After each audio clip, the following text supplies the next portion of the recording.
কখনো ভারতীয় সেনাদের হত্যা, আবার কখনো দেশের নেতা মন্ত্রীদের হত্যা, আবার কখনো নিরীহ সাধারণ মানুষদের হত্যা। নিজেদের ইচ্ছা পূরণের জন্য বছরের পর বছর ধরে ভারতে তাণ্ডব চালিয়ে আসছে মাওবাদীরা। কংগ্রেস হোক বা বিজেপি, ইন্দিরা গান্ধী হোক বা অটল বিহারী বাজপেয়ী, কেউই সম্পূর্ণরূপে খতম করতে পারেনি মাওবাদকে। কিন্তু ভারতে মোদী সরকার আসতেই দেখা গেল এক অন্য রূপ। ঘোষণা হলো ভারত থেকে মাওবাদ শেষ করার ডেডলাইন। শুরু হলো কখনো হাতে তো কখনো ভাতে মারার প্ল্যানিং। আর তারপর থেকেই তেলে তেলে খতম হতে থাকে মাওবাদ। লেগে যায় মাওবাদীদের আত্মসমর্পণের হিড়িক। ঠিক কি এমন করলো মোদী সরকার, যার ফলে পুরো খেলাটাই পাল্টে গেল মাওবাদীদের? কেন একে একে সবাই লাইন লাগাচ্ছে আত্মসমর্পণের জন্য? কিভাবে এই অসম্ভবকে সম্ভব করলেন ভারতের স্বরাষ্ট্রমন্ত্রী অমিত শাহ? আজ ইন্ডিয়া হুড ডিকোডে আমরা তুলে ধরব এমন কিছু তথ্য, এমন কিছু সত্য যা জানলে পাল্টে যাবে মাওবাদ সম্পর্কে আপনার সম্পূর্ণ ধারণা। নকশালবাদ বা মাওবাদ, এই শব্দগুলোর সাথে আমরা অনেকেই পরিচিত, কিন্তু যদি জিজ্ঞাসা করা হয় কেন এদের এই নামে ডাকা হয়, কারা এরা, অধিকাংশই দিতে পারবে না এর সঠিক উত্তর। আসলে নকশালবাদ বা মাওবাদের উৎপত্তি মার্ক্সবাদ থেকে। তাই প্রথমেই আমাদের জানতে হবে মার্ক্সবাদ কি। 18 এবং 19-এর দশক সারা বিশ্বের বিভিন্ন দেশে ঘটছে শিল্প বিপ্লব, কিন্তু শিল্প খাতে কোনো নীতিমালা ও ফ্রেমওয়ার্ক না থাকায় শ্রমিকদের করা হতো শোষণ, যার ফলে সমাজে সৃষ্টি হয় দুটি শ্রেণীর, মালিক আর শ্রমিক। আর সেই সময় সমাজের এই বিভেদ সম্পর্কে একটি ডকুমেন্ট লেখেন জার্মান দার্শনিক এবং অর্থনীতিবিদ কার্ল মার্কস। নাম দেন কমিউনিস্ট ম্যানিফেস্টো, যা প্রকাশিত হয় 1848 সালের 21শে ফেব্রুয়ারি। আর এখান থেকেই জন্ম হয় কমিউনিজমের। এই ডকুমেন্টে তিনি বলেন এমন এক সমাজের কথা যেখানে কোনো শ্রেণী থাকবে না, থাকবে না পুঁজিপতি, সবাই হবে সমান। সাথে তিনি বলেন মালিক গোষ্ঠী নিজেদের ক্ষমতা, প্রতিপত্তি, অর্থ নিজে থেকে দেবে না। তাই শ্রমিকদের এই বিভেদ মেটানোর জন্য দরকার পড়লে বেছে নিতে হবে হিংসার রাস্তা। আর কার্ল মার্কসের তৈরি এই ভাবধারাকেই বলা হয় মার্ক্সবাদ, যার পর থেকে ইউরোপের বিভিন্ন দেশে দেখা যায় পরিবর্তন। হতে থাকে ছোট খাটো বিভিন্ন বিক্ষোভ। তবে 1917 সাল পর্যন্ত এই সবই ছিল নিয়ন্ত্রণে। কিন্তু ওই বছরই রাশিয়ায় বিক্ষোভ ছাড়িয়ে যায় নিয়ন্ত্রণের মাত্রা।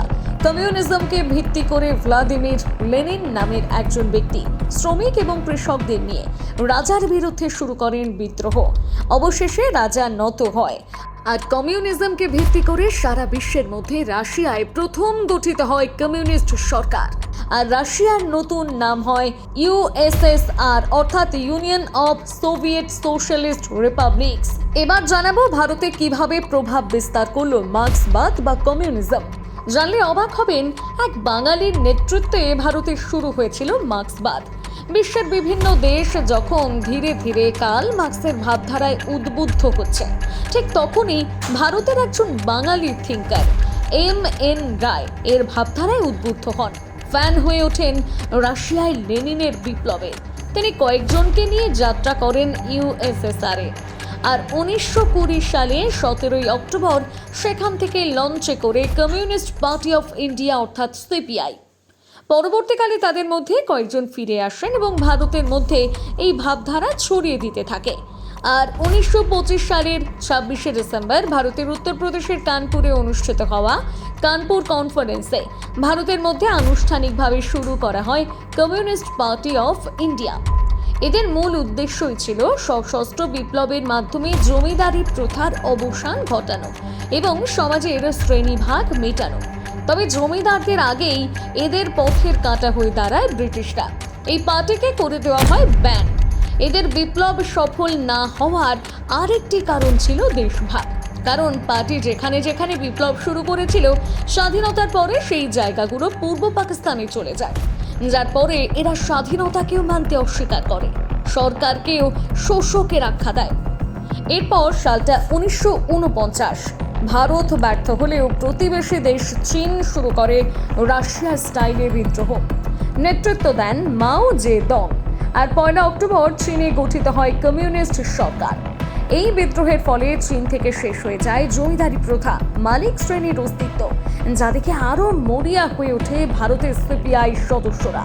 তারাও ভারতে একইভাবে বিপ্লব করে পরিবর্তন আনতে উদ্যোগী হয়ে ওঠে। কিন্তু ততদিনে ভারতের সিপিআই নেতাদের মধ্যে বিভিন্ন মতবাদ দেখা যেতে থাকে। একদল দেশের গণতান্ত্রিক ব্যবস্থার অংশ হয়ে দেশে পরিবর্তন আনার পন্থা নেন, সফল হয় উদ্দেশ্য।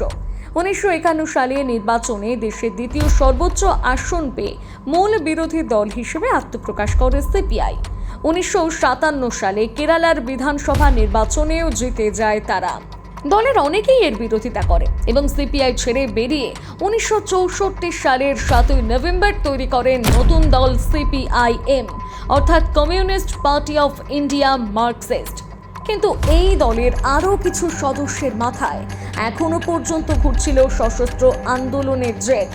লক্ষ্য ছিল লেনিন এবং মাও জেদংয়ের মতন লড়াই করে সংস্কার আনা, যাদের মধ্যে অন্যতম ছিলেন চারু মজুমদার, যার নেতৃত্বে গড়ে ওঠে আরও একটি দল। বিপ্লব আনার লক্ষ্যে চারু মজুমদার বিভিন্ন ডকুমেন্ট লিখে সমাজের বিভিন্ন স্তরের মানুষকে প্রভাবিত করতে থাকে, যার ফলে পরবর্তীকালে সিপিআই এবং সিপিআইএম তাকে ব্যান করে দেয়। কিন্তু এখন প্রশ্ন, মার্ক্সবাদীরা কিভাবে হয়ে গেল নকশাল কিংবা মাওবাদী? সালটা 1967। ওই বছরে পশ্চিমবঙ্গে নির্বাচন জিতে ক্ষমতায় আসে সিপিআই। আর ওই বছরে রাজ্যের দার্জিলিং জেলার শিলিগুড়ি নামক এলাকায় নকশালবাড়ি গ্রামে ঘটে যায় একটি ভয়ানক ঘটনা, যা বদলে দেয় সারা ভারতের ইতিহাস। এই গ্রামে সাধারণত বাস করেন বিভিন্ন ধরনের আদিবাসীরা, যাদের মধ্যে প্রায় 40% মানুষই জমিদারের জমিতে কাজ করতেন আর নিপীড়িত হতেন। এই গ্রামে বিমল কিষাণ নামে এক কৃষকের জমি ঈশ্বর তির্কি নামে এক জমিদারের গায়ের জোরে হাতিয়ে দেন, তাকে মারধর করে জমি থেকে উৎখাত করে দেয়। আর এই ঘটনায় নকশালবাদের আগুনে ঘি ঢালার কাজ করে। এই বিমল কিষাণকে তার জমি ফিরিয়ে দিতে জঙ্গল সাঁওতাল চারু মজুমদার, কানু সান্যালের নেতৃত্বে গ্রামবাসীরা ওই জমিদারকে মারধর করে এবং লুটপাট চালায়। কিন্তু ঘটনা এখানেই শেষ হয় না। সেই থেকে আগামী 3 মাস ধরে একের পর এক জমিদারকে মারতে শুরু করে তারা, পোড়াতে থাকে জমির দলিল। এরপর পুলিশ এসে প্রতিবাদীদের থামাতে গেলে পুলিশ ও জনতার মধ্যে বিদ্রোহ শুরু হয়। 1967 সালের 24শে মে এই বিদ্রোহ সোনাম ওয়াংরি নামের একজন পুলিশের মৃত্যু হয়। আর এর পরের দিন অর্থাৎ 25শে মে পুলিশ নকশালবাড়ি গ্রামে প্রবেশ করে এবং প্রতিবাদকারীদের ওপর গুলি চালায়, যার ফলে 11 জন মারা যায়, যার মধ্যে 9 জন মহিলা এবং 2 জন শিশু ছিল। সরকার কড়া হাতে এই প্রতিবাদ দমন করে। কিন্তু ততদিনে এই বিদ্রোহের আগুন নকশালবাড়ি থেকে শুরু করে বিহার, ওড়িশা, অন্ধ্রপ্রদেশের মতন বিভিন্ন রাজ্যে ছড়িয়ে পড়ে, যেখানে একই রকমভাবে কৃষক ও আদিবাসীরা শোষিত হচ্ছিল। যেহেতু পশ্চিমবঙ্গের নকশালবাড়ি থেকে মাও জেদংয়ের স্টাইলেই বিপ্লব করা হয়, তাই এর নাম হয় নকশালবাদ। আর যারা এই বিপ্লব করতো তাদের নাম হতো নকশালবাদী। যেহেতু এরা মাও জেদংয়ের নীতি অনুসরণ করত, তাই এদেরকে অনেকে মাওবাদীও বলা শুরু করেন। ধীরে ধীরে এই ভাবধারা দেশে ছড়িয়ে পড়তে শুরু করে। এরপর 1969 সালের 22শে এপ্রিল ভ্লাদিমির লেনিনের 100তম জন্মদিনে কলকাতায় চারু মজুমদারের নেতৃত্বে প্রতিষ্ঠা হয় communist party of India Marxist Leninist, অর্থাৎ সিপিআইএমএল। ধীরে ধীরে এই দলে যোগ দেয় প্রায় 17,000 মানুষ। সারা দেশের জমিদারদের উপর চলতে থাকে অরাজকতা, খুন, লুটপাট। এরপর শক্ত হাতে সরকার এই বিপ্লবে দমন করা শুরু করে। গ্রেপ্তার হয় অনেকে। ইন্দিরা গান্ধীর নেতৃত্বেই বর্বরতা আটকাতে 1971 সালের জুলাই মাসে শুরু হয় অপারেশন স্টিপল চেজ, যেখানে প্রায় 20,000 সন্দেহভাজনকে গ্রেপ্তার করা হয়। আর জিজ্ঞাসাবাদ করে জানা যায় চারু মজুমদারের ঠিকানা। এরপর 1972 সালের 16ই জুলাই চারু মজুমদারকে গ্রেপ্তার করা হয় এবং 28শে জুলাই লালবাজারের কারাগারে তার মৃত্যু হয়। জানা যায় জিজ্ঞাসাবাদের সময় তার উপর অত্যাচারের ফলেই তার মৃত্যু হয়েছে। তবে অফিসিয়াল রিপোর্ট অনুযায়ী তার টিবি ছিল এবং জেলে তিনি অসুস্থ হয়ে মারা যান। চারু মজুমদারের মৃত্যুর পরেও শেষ হয় না অভিযান। একের পর এক অপারেশন চালিয়ে দেশের বিভিন্ন জায়গা থেকে নকশালবাদীদের ধরপাকড় শুরু হয়। অনেকে ভয়ে গা ঢাকা দেয়। ফলত একসময় কিছুটা হলেও ধিমিয়ে পড়ে নকশালবাদের আগুন।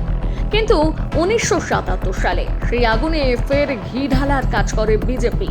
ওই বছরে 24শে মার্চ দেশের মধ্যে ক্ষমতায় আসে বিজেপি, অর্থাৎ তখনকার জনতা পার্টি। আর প্রধানমন্ত্রী হন মোরারজি দেশাই, যিনি ক্ষমতায় আসার আগে কথা দিয়েছিলেন তিনি ক্ষমতায় এলে জরুরি অবস্থার পরিস্থিতি সামাল দেবেন এবং জরুরি অবস্থার সময় গ্রেপ্তার হওয়া সমস্ত আন্দোলনকারী এবং রাজনৈতিকভাবে গ্রেপ্তার হওয়া ব্যক্তিদের মুক্তি দেবেন। আর এই সুযোগকে কাজে লাগিয়ে নকশালবাদীরা মোরারজি দেশাইকে একটা চিঠি লিখে নিজেদের হাতিয়ার ত্যাগ করার কথা জানান এবং অনুরোধ করেন তাদের গণতান্ত্রিক সমাজের মূল স্রোতে ফিরিয়ে দেওয়ার জন্য, যা মোরারজি দেশাই মেনে নেন এবং ছেড়ে দেওয়া হয় গ্রেপ্তার হওয়া প্রায় সমস্ত নকশালবাদীকে। আর এরপরে ছাড়া পায় অন্যতম নকশালবাদী নেতা কোন্ডাপল্লী সিথারামাইয়া, যিনি বেরিয়েই গোপনে ছোট ছোট 30 থেকে 40টি নকশালবাদ গ্রুপকে এক জায়গায় আনেন এবং প্রায় 30,000 লোককে জড়ো করে 1980 সালে শুরু করেন পিপলস ওয়ার গ্রুপ। এটাই ছিল প্রথম ভুল যা নকশালবাদকে দিয়েছিল এক বিরাট হাওয়া। দ্বিতীয় একটি কারণ ছিল নিপীড়ন। আমাদের দেশে যত আদিবাসী ছিল তাদের প্রত্যেকের সাথেই করা হতো নিপীড়ন। দারিদ্রতা, বেকারত্ব এবং অভাব অনটন তো ছিলই, সাথে আমাদের দেশের সরকার এদের অবহেলা করত। তাদের কাছে না ছিল পরিষ্কার জল, রাস্তা, হাসপাতাল, না ছিল স্কুলের সুবিধা। থাকলেও সেখানে এদের ওপর করা হতো অত্যাচার, শোষণ। ল্যান্ড রিফর্ম আইন হোক বা পঞ্চম তফসিল, কোনো কিছুই লাগু হতো না। সরকার আর আদিবাসীদের এই দূরত্বের সুযোগ নেয় কোন্ডাপল্লী সিথারামাইয়া। শুরু হয় সরকারকে নিয়ে ভুল বোঝানো। তাদের সাথে থেকে তাদের সমস্যার সমাধান করার উদ্যোগ নেয় সিথারামাইয়া সহ অন্যান্য মাওবাদী নেতারা। সেখানে হয় ওই সমস্ত অবহেলিত মানুষদের প্রতিবাদ করানো। তাদের ভাষা শিখে তাদের সাথে ধীরে ধীরে মিশে যেতে শুরু করে এই সমস্ত নকশালবাদীরা। আর ধীরে ধীরে এই সমস্ত আদিবাসীরাও শুরু করে তাদের সমর্থন করতে। আর এইভাবেই নকশালবাদীরা ভারতের অন্ধ্রপ্রদেশ, তেলেঙ্গানা, ছত্তিশগড়, ওড়িশা, মহারাষ্ট্র, ঝাড়খণ্ড, উত্তরপ্রদেশ, পশ্চিমবঙ্গ সহ বহু রাজ্যের ঘন জঙ্গলে আদিবাসীদের সাথে মিশে যায়। আর ম্যাপে অন্ধ্রপ্রদেশ থেকে নেপাল বর্ডার পর্যন্ত এই জায়গাগুলোকে একসাথে বলা হয় রেড করিডোর। এরপর ধীরে ধীরে ভারতের মধ্যেই নিজেদের সরকার শুরু করে মাওবাদীরা। শুরু হলো ভারত শাসন। নকশালবাদ এত বৃদ্ধি পেতে থাকে যে 2004 সালে জন্ম নেয় communist party of India, Maoist. জানা যায় এই সময় দেশের 10টি রাজ্যের 180টি জেলা ছিল মাওবাদীদের অধীনে। এসিএলটির তথ্য অনুযায়ী সারা দেশের 92,000 স্কয়ার কিমি জায়গা অর্থাৎ দেশের 40% জমি ছিল মাওবাদীদের অধীনে, যারা আলাদা পতাকা নিয়ে দেশের মধ্যেই চালাতো আলাদা সরকার, যেখানে নিজেদের স্কুল থেকে শুরু করে খাদ্য এবং শস্য, ব্যাংক, কোর্ট সবকিছু ছিল। আর এই সরকারের একটি নামও ছিল জনতার সরকার। 2006 সালে মনমোহন সিং এর সরকার ন্যাশনালদের সব থেকে বড় অভ্যন্তরীণ হুমকি বলে ব্যাখ্যা করেন। কিন্তু কেন হঠাৎ করে মাওবাদীদের থেকে মুখ ফিরিয়ে নেয় সাধারণ মানুষ? এত বৃদ্ধির পরেও ধীরে ধীরে দুর্বল হতে শুরু করে নকশালবাদ, যার মূল কারণ ছিল তারা নিজেই। কারণ তাদের বিদ্রোহের ফলে পুলিশ ও সরকার তো বটেই, সাফার করছিলেন সাধারণ মানুষ থেকে আদিবাসীরাও। অন্যদিকে সময়ের সাথে সাথে মানুষ এবং আদিবাসীরা এই পন্থা থেকে স্বাভাবিক সমাজে ফিরে আসতে চায়, যার মূল কারণ ছিল সরকারি একাধিক স্কিম। অনেকেই আবার বেছে নেন উন্নত জীবনযাপনের লক্ষ্য। চলতো শিক্ষিত সমাজকে আক্রমণ, ফলত জন্ম নেয় আরবান নকশালিজম। জানলে অবাক হবেন, বর্তমানে আমাদের দেশের বাইরের জঙ্গিরা যেমন দেশের ভেতরের শিক্ষিত সমাজকে বেছে নিচ্ছে আক্রমণ করার জন্য, তেমন এই মাওবাদীরাও তখনকার দিনের শিক্ষিত সমাজের ব্যক্তিদের টার্গেট করে তাদের কাছে আশ্রয় নিতেন, তাদের সুবিধা নিতেন। একাধিক শিক্ষিত ব্যক্তির ল্যাপটপ, ইমেল অনুসন্ধান করে দেখা যায় এই সমস্ত নকশালবাদীরা শহরের মধ্যে নিজেদের ঘাঁটি গড়ে তুলেছে, যাদের মধ্যে ছিল উকিল, শিক্ষক, অধ্যাপক, ডাক্তার সহ অনেকে, যাদের বলা হতো আরবান নকশাল। তবে জানলে অবাক হবেন, এখনো শেষ হয়নি এই আরবান নকশালিজম। সম্প্রতি বিভিন্ন সময়ে দেখা গিয়েছে এই সমস্ত মাওবাদীদের প্রতি সমর্থন, সহানুভূতিমূলক কর্মকাণ্ড। সম্প্রতি 2025 নভেম্বর মাসে শেষ করে দেওয়া হয় মাওবাদীদের অন্যতম কুখ্যাত নেতা মডবি হিডমাকে। কিন্তু দিল্লিতে দূষণ বিরোধী আন্দোলনে হঠাৎ করে হিডমার সমর্থনে দেখা যায় স্লোগান, হাজার লক্ষ হিডমা তৈরির আওয়াজ।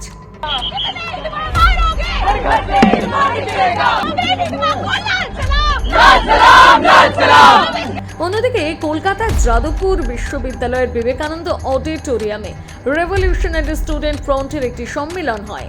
সেখানে ওই ফ্রন্টের তরফ থেকে প্রতীকীভাবে যাদবপুর বিশ্ববিদ্যালয়ের নাম রাখা হয় হিডমানগর। পাশাপাশি কলকাতার প্রতীকী নামকরণ করা হয় কোটেশ্বর রাও নগর। আর বিবেকানন্দ অডিটোরিয়ামের প্রতীকী নামকরণ করা হয় বাসব রাজু অডিটোরিয়াম। এরা প্রত্যেকেই মাওবাদীদের শীর্ষ নেতা। এত অপারেশন, সরকারি বিভিন্ন স্কিমের পরেও কেন দেশ থেকে শেষ হলো না মাওবাদী? নকশালবাদ বাড়ার মূল কারণ শুধু যে দারিদ্রতা, বেকারত্ব এবং অভাব অনটন তা কিন্তু নয়। আমাদের দেশের এবং বাইরের দেশে বেশ কিছু মানুষ এই বর্বরতাকে দিতে থাকে হাওয়া। কখনো বাইরের বিভিন্ন দেশ থেকে এই সমস্ত মাওবাদীদের প্রশিক্ষণ দেওয়া হতো, আবার বাইরের কিছু দেশ থেকে দেওয়া হতো উন্নত মানের হাতিয়ার। পাশাপাশি দেশের একাধিক এনজিও থেকে দেওয়া হতো আর্থিক সাহায্য। বেশ কিছু সাংবাদিকরা মাওবাদীদের পক্ষ নিয়ে চালাতো একাধিক সহানুভূতিমূলক ভাবনা। এছাড়াও আমাদের দেশের মূল সমস্যা ছিল করাপশন, যার ফলে সরকারের বিভিন্ন পদক্ষেপ ব্যর্থ হয়েছে। অনেকে এসব ঘটনা অস্বীকার করে, কিন্তু ভাবুন একটা কথা, যারা ঘন জঙ্গলে থাকে, যাদের সাথে ছিল আদিবাসী এবং গরিব মানুষেরা, তারা কিভাবে এত লোকের পোশাক, অস্ত্র, খাবার জোগাড় করত? তোলাবাজি করে দেশের 10টি জেলায় কি চালানো সম্ভব এত বড় মাপের সংগঠন? 2014 সালের পর কি এমন হলো যে পাল্টে যেতে থাকলো ছবিটা? শুরুতেই বেশ কিছু তথ্য দিলে বুঝতে পারবেন যে আদৌ কিভাবে কমতে শুরু করেছে মাওবাদী ঘটনা। মিনিস্ট্রি অফ হোম অ্যাফেয়ার্সের তথ্য অনুযায়ী, যেখানে 2013 সালে ভারতের 10টি রাজ্যের 126টি জেলায় ছিল মাওবাদীদের প্রভাব। উইকিপিডিয়ার তথ্য অনুযায়ী, যেখানে 2001 থেকে 2013 সাল পর্যন্ত মোট 3549টি মাওবাদীর ঘটনা দেখা গিয়েছে, সেখানে 2014 থেকে 2028 পর্যন্ত মাত্র 1856টি ঘটনা দেখা গিয়েছে। যেখানে 1997 সাল থেকে 2013 পর্যন্ত মাওবাদী হামলায় সাধারণ মানুষ এবং নিরাপত্তা বাহিনী মিলিয়ে মৃত্যু হয়েছে 6659 জনের। সেখানে 2014 থেকে 2024 পর্যন্ত এই সংখ্যাটা মাত্র 1542। এর কারণ, ক্ষমতায় আসার পর থেকে বিজেপি সরকার একাধিকবার এই মাওবাদী ও নকশালবাদ শেষ করার ডাক দিয়েছে। অমিত শাহ বলেছেন 2026 সালের 31শে মার্চ দেশে মাওবাদীদের অন্তিম দিন হতে চলেছে। তার আগেই আমরা দেশ থেকে মাওবাদীদের পুরোপুরিভাবে শেষ করব। এবারে বলে কি কি পদক্ষেপ নিয়েছে সরকার। প্রথমত, মাওবাদীদের শেষ করার লক্ষ্যে শুরু হয়েছে একের পর এক অপারেশন, যেমন অপারেশন প্রহার, অপারেশন সমাধান, অপারেশন ব্ল্যাক ফরেস্ট। শুরু করা হয়েছে বস্তার ফাইটার ফোর্স, যেখানে স্থানীয়দের নেওয়া হচ্ছে যারা এই সমস্ত জঙ্গলকে ভালোভাবে চেনেন, তাদেরকে মাওবাদীদের মতোই গেরিলা যুদ্ধের প্রশিক্ষণ দেওয়া হচ্ছে। 2019 থেকে 2024 সালের মধ্যে বাস্তবে 100টি পুলিশ ক্যাম্প করা হয়েছে, যার ফলে মারা গিয়েছে একাধিক শীর্ষ মাওবাদী নেতা। দ্বিতীয়ত, উন্নত প্রযুক্তির ব্যবহার। মাওবাদীদের ধরার জন্য শুরু করেছে উন্নত প্রযুক্তির ব্যবহার। ড্রোন, হেলিকপ্টার দিয়ে চালানো হচ্ছে অপারেশন।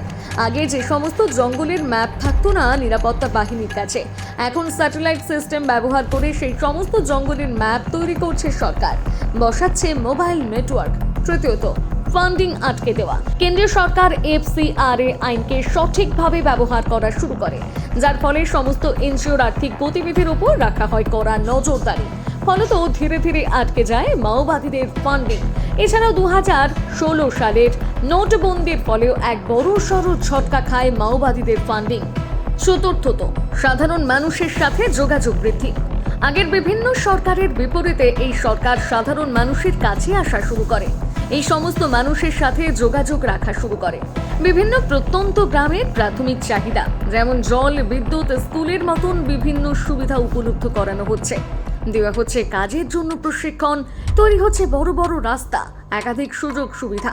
পঞ্চমত, আত্মসমর্পণ করলে স্পেশাল সুযোগ সুবিধা।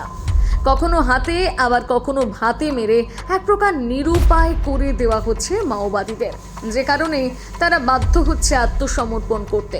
আর এই আত্মসমর্পণ বাড়াতেই দেওয়া হচ্ছে বেশ কিছু লোভনীয় সুযোগ সুবিধা, যেমন 5 থেকে 8 লক্ষ টাকা নগদ ইনসেন্টিভ, বাড়ি করার জন্য জমি, ভোকেশনাল ট্রেনিং, বাচ্চাদের জন্য শিক্ষা, দেওয়া হচ্ছে আইনি সুবিধাও। এবং দেখা গিয়েছে এই নীতির অধীনে অনেকেই আত্মসমর্পণ করে বিভিন্ন কাজে নিযুক্ত হয়েছেন। একটি রিপোর্ট অনুযায়ী 2014 সালের মে মাস থেকে 2025 সালের 30শে সেপ্টেম্বরের মধ্যে মোট 8,751 জন নকশাল অথবা মাওবাদী আত্মসমর্পণ করেছে। 2025 সালের অক্টোবর মাসে প্রায় 500 জন মাওবাদী আত্মসমর্পণ করেছেন। অর্থাৎ লক্ষ্য শেষ হতে বাকি আর মাত্র 4 মাস। তার মধ্যে কি আদৌ শেষ হবে মাওবাদ ভালো না খারাপ? দিল্লিতে যারা বলছে আরও জন্মাবে হিদমা, তাদের নিয়েই বা আপনার কি মতামত? জানাতে ভুলবেন না কমেন্ট বক্সে।